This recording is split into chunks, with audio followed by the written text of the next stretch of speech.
Magagraduate nga ako with high honor pa. Maniwala ka sa akin.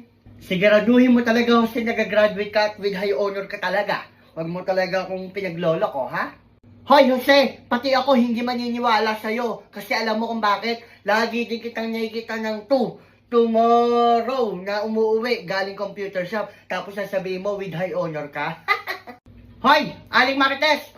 Huwag kang makikialam dito, ha? Tismosa ka talaga, no? Tismosa yarn? Adik sa computer shop yung anak mo eh. Tismosa ka talaga, Aling Marites, no? Hoy, paano mo nalaman na umuwi ako galing computer shop ng 2 AM, ha? Talagang tismosa ka, no? CCTV yarn? Slay! Hoy, paano hindi ko malalaman na umuwi ka ng 2 AM galing computer shop, nagtatahulan lagi yung aso sa madaling araw. Tsaka ikaw, gagraduate with honor. Adik ka sa computer shop, so ibig sabihin, pabaya ka sa pag-aaral.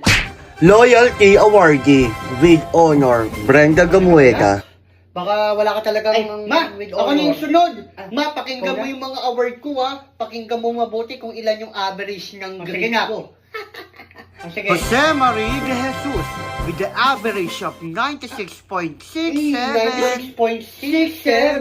Best in English, best in math, best in science, best in computer, best of all best, champion in basketball, with highest the level honor, Jose Marie de Jesus! Grabe ka na.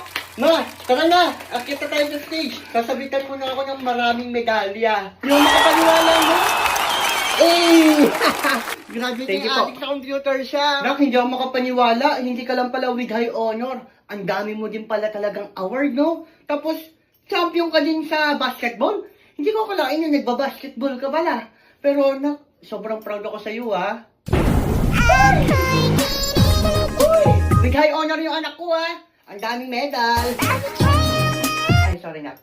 Pero, isasabi ko na ito, nak, ha? Hindi ka lang pala talaga magaling sa computer shop. Magaling ka din sa school, no? Oh, sasabi ko ito, nak. Sige, ma, isabit mo na sa akin yung mga medal ko. Ma, thank you, ma. Para sa'yo talaga to. Oh, ma, hindi mo alam, champion din ako sa ano, ha? Sa basketball. Oh, paano ba yan, ma? Hindi lang ako adik. Adik din sa pag-aaral. Woo! Thank you, classmate. Para sa inyo to. Panis! With high honor! Pre! Saka pre! Pre! SS! SS! Hoy, mag-speech ka, wala ka sa computer shop. Sorry po, sir. No to Roblox ban. Ang dapat asikasuhin ng gobyerno ay yung mga taong kurakot sa Pilipinas. Ikulong. Ang dapat ikulong. Ikulong na yan.